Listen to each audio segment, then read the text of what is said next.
સુરતમાં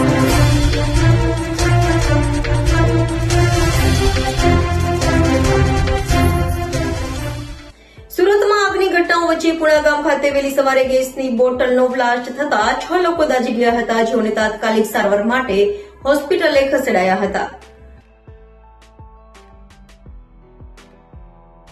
સુરતમાં આગના બનાવો વધી રહ્યા છે, ત્યારે સુરતના પુણા ગામ વિસ્તારમાં આવેલ નાલંદા સ્કૂલની સામે રાધે કૃષ્ણ સોસાયટીના એક મકાનમાં ગેસનો બાટલો બ્લાસ્ટ થયો હતો.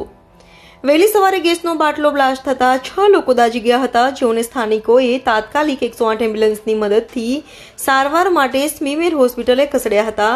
તો ગેસનો બાટલો બ્લાસ્ટ થતા મોટો અવાજ આવતા લોકો પણ ઊંઘમાંથી જાગી ગયા હતા.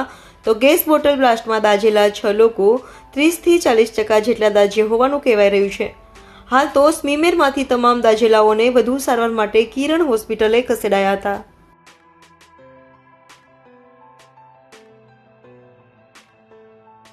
મારો જ વિસ્તાર વોર્ડ નંબર 16ની અંદર પુણા ગામમાં રાધેકૃષ્ણ સોસાયટીમાં રાતનું એવું કહે છે કે રાતનું સિલિન્ડર લીકેજ હશે, જેના કારણે આખા રૂમની અંદર ગેસ ફેલાઈ ગયો હશે અને સવારમાં આ લોકોએ કોઈ પણ ઘરના કોઈ સભ્યો ઉઠ્યા હશે ને એમણે જેવી ઇલેક્ટ્રિક આપણે લાઇટ ચાલુ કરવા માટેની સ્વિચ પાડી એટલે તરત જ આખો બ્લાસ્ટ થયો છે. એટલે સિલિન્ડર જે બ્લાસ્ટ થાય એ નહીં, ગેસના કારણે આખા રૂમમાં બ્લાસ્ટ થયો છે. ના દરવાજાઓ તૂટી ગયા છે, પાછળની દિવાલ આખી પડી ગઈ છે અને કોઈ સવારમાં વોશરૂમમાં ગયું હશે તો એ બી ત્યાંથી ઉપરથી છેક નીચે આવી ગયું છે. એટલે આવી અમને અહીંયા આવ્યા એટલે રૂબરૂ ત્યાંના લોકોએ અમને માહિતી આપી અને સવારમાં અમે સ્મીમેરમાં ગયા હતા કે કેટલા લોકોને દાઝ્યા છે, કેટલા લોકો ઘાયલ થયા છે, કઈ પરિસ્થિતિ છે જાણવા માટે અને સારવાર બરોબર મળી રહી છે કે નહીં એ બાબતે જાણવા.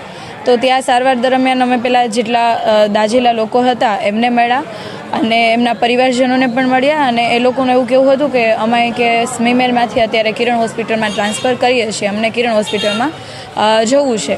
એટલે 3 જેટલા પેશન્ટને સવારમાં શિફ્ટ કરી દીધા અને ત્યારબાદ અમે ત્યાં હતા ત્યારે બીજા 3 જેટલા પેશન્ટને કિરણમાં શિફ્ટ કરતા હતા. અને ડૉક્ટરોની જે પ્રમાણે ડૉક્ટરો સાથે ચર્ચા થઈ એ પ્રમાણે એમનું કહેવું એવું હતું કે 35%, કોઈ 33%, કોઈ 40% એટલું દાઝ્યા છે.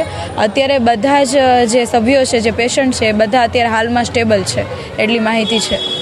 Bhupendrasinh Raj, Puna fire station sub fire officer. Gas bottle leakage હતો અને લીકેજથી જે ઘરમાં બ્લાસ્ટ થયેલ છે. આપણે નાલંદા સ્કૂલની બાજુમાં રાધાકૃષ્ણ સોસાયટી, ઘર નંબર 33, 3rd ફ્લોરની ઉપર સવારે 6:15 કલાકે ગેસ લીકેજ થયેલો હતો. જે ગેસના લીધે ફ્લેશ ફાયર જેવી ઘટના બની છે, જેમાં ગેસ બોટલ ફાટતો નથી પણ જે ગેસ ઘરમાં પ્રસરેલો હોય છે કે જ્યાં પણ આપણે રેગ્યુલેટરના જોડે જે ટ્યુબ હોય છે, આપણે પાઇપ હોય છે, એમાંથી લીકેજ થઈને આખા ઘરમાં પસરી ગયો હતો. ત્યારબાદ સવારે કોઈએ માચિસ કે જેવું કંઈક સ્પાર્ક જેવું થયું હશે તેનાથી બ્લાસ્ટ થયો હતો, જેનાથી ઘરમાં રહેલા તમામ સભ્યો, જેમ કે તેમના નાના 3 બાળકો હતા ને 2 મોટા માણસો હતા અને એક અન્ય માણસ જે બાજુમાં હતા તેઓ ટોયલેટમાં હતા, તેઓ દાઝી ગયેલા હતા. તેઓને તાત્કાલિક ઘટના સ્થળેથી આપણે સ્મીમેર હોસ્પિટલ ખાતે શિફ્ટ કરવામાં આવ્યા છે. તેમને લગભગ 60 થી 65% જેટલા તેઓ દાઝી ગયેલા છે. અત્યારે તેમની હાલત નાજુક બતાવી રહ્યા છે.